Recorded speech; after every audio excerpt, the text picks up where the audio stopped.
Glad to have you on with us. Absolutely. Yes, sir. Wanted to start off by welcoming you on our show, Sports Talk 1996, and this is the Success Table playlist on YouTube. And we're joining in with Mr. Bobby Taylor, Philadelphia Eagle. And I wanted to get it all started with, how did you get involved with football as a kid? You know what? As a kid, I was involved in football, just outside racing, which became running track. I played basketball, so I was a pretty active kid. But it wasn't specifically football. I just whatever I could do to go outside, get outside and play with my friends, be out in the sun, go to the swimming pool.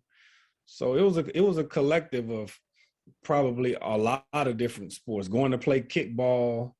Um, so that's probably like I guess how it all originated when I was a youngster. I hear you, man. Who are some of your role models? My role model is right inside of my house. You know, I live with my grandparents from the majority of my life. So, you know, my grandmother, my grandfather, I mean, they both were hardworking individuals. You know, taught me hard work, taught me the importance of, you know, being honest, importance of family. So, you know, my role models were right inside of my house. I hear you, man. I hear you. Hey, likewise. So, scrolling it a little bit forward in your football journey, man. Senior year, how did Notre Dame pitch you to come play football for them? Yeah, so I mean, I was you know, a UT university. Cause I'm from Texas. Yes, sir. Went to high school in Longview, Texas, and so I was University of Texas. That was like my favorite school, but I also was a Notre Dame fan because, you know, at the time they were one of the only schools that had their television deal, so they were pretty much on TV every week where I grew up, and so, you know, I was always able to watch them, and then, you know, being able to see players like Rocket Ismail, Jerome Bettis. When I was a senior, well, getting ready to be a senior, I was able to go to a football camp where Jerome was there. So, you know, that immediately, you know, gave me that association with Notre Dame. But in my senior year, Coach Holtz, he came to visit me in Longview. I felt like that was important because, you know, if where we were located, it wasn't like it was a major city, and so to have someone like that come to Longview, visit with me, sit down with me, talk to me about um, all of the things that Notre Dame had to offer, not only academically, I'm sorry, not only athletically, but academically as well. Um, and, you know, I went on a visit there. I felt like when I got on campus, I mean, it was cold, which I wasn't used to that part of it. But when I got on campus, I just felt like, you know, it was a big melting pot of guys that were from California, from Florida, the Midwest, where Notre Dame is located, and then there were even guys from Texas that I knew about, but I hadn't met at that particular point in my athletic journey. And so being able to talk with them about, you know, how special Notre Dame was for them, I mean, it was pretty much a no-brainer as far as me making that decision. And plus, they were winning. University of Texas was down at the time.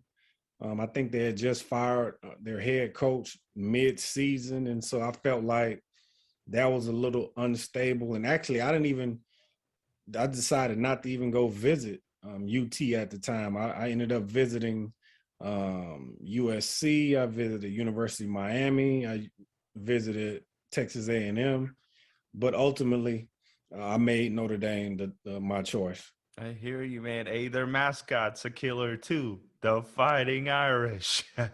Oh yeah, absolutely. I mean, I think that's one of those the leprechaun, the one of those iconic mascots that stand out throughout the country.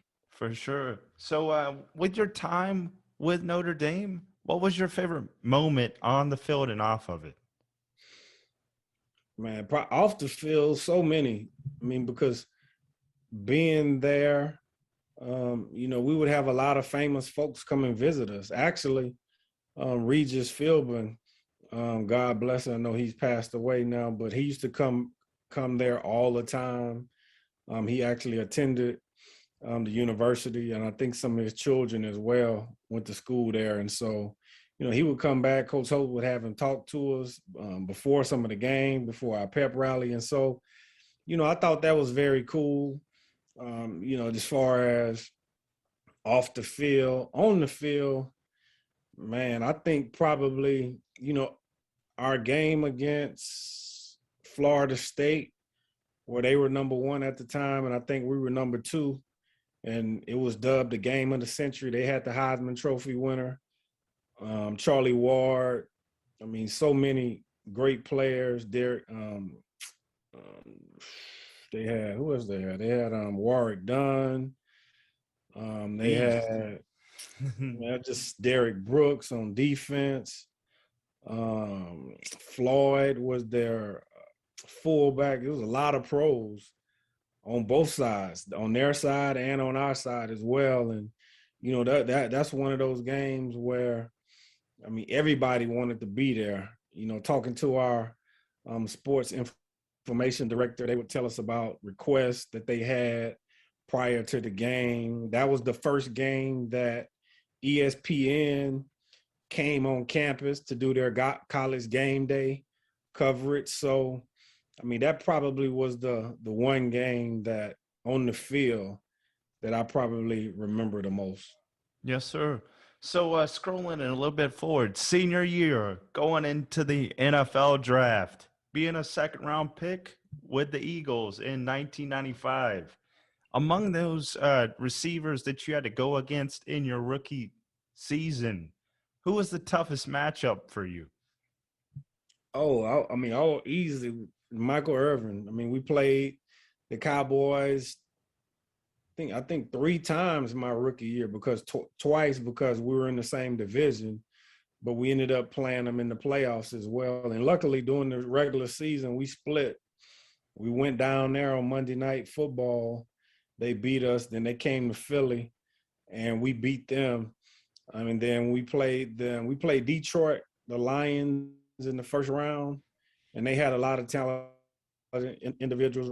Herman Moore was a big time receiver. They had Barry Sanders as running back, and we beat them in the first with the wild card weekend. And then the second week of the playoffs, we went down to Dallas, and unfortunately we lost. But definitely Michael Irvin. I mean, he was a big physical guy, Hall of Famer.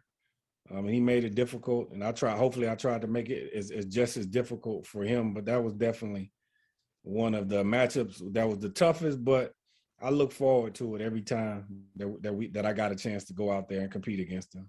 Definitely. What about his playing style made it hard for corners like yourself to match up well against him? Well, he was big. He was physical. He could use his hands well. I mean, I thought, they let him get away with a little pushes, but I just tried to match that same intensity. He had a great quarterback in Troy Aikman who could, make all of the throws. And so it was tough. And, that was one of those games where, afterwards I would probably be my source throughout the season, just because of how physical it was, knowing that I had to be ready and be on top of my game. And, defensively, our team, counted on me to, be successful against him. And, I think if you look at it from a historical standpoint, I think I held my own for the most part. Definitely. So, life after football for you, let's scroll it a little bit forward. When you hung your pads up for the last time, the trials and tribulations of football, how have you applied those things to your personal life? Well, football is, you learn so many life lessons playing football, from teamwork, being accountable, learning how to win, and and being humble through that process, and then also learning how to lose and being humble through that process as well. And a lot of those same skills are transferable to business, family, the collaboration when you're working with other people in business, communication. That's very important, because if you aren't communicating out there on the field, you could, have some mistakes, especially playing in the defensive secondary, being the last line of defense.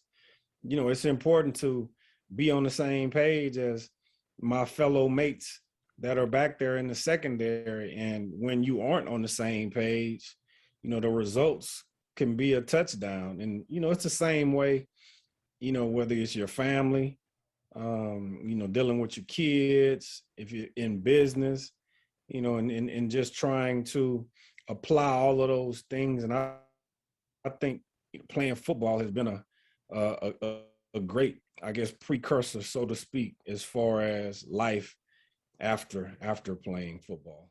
This concludes our episode today, folks. We greatly appreciate the support. And if you're not a subscriber yet, hit the subscribe button and the notification bell to get all our up-to-date content. And if you like this video, hit the like button. We greatly appreciate it. We welcome you back next time.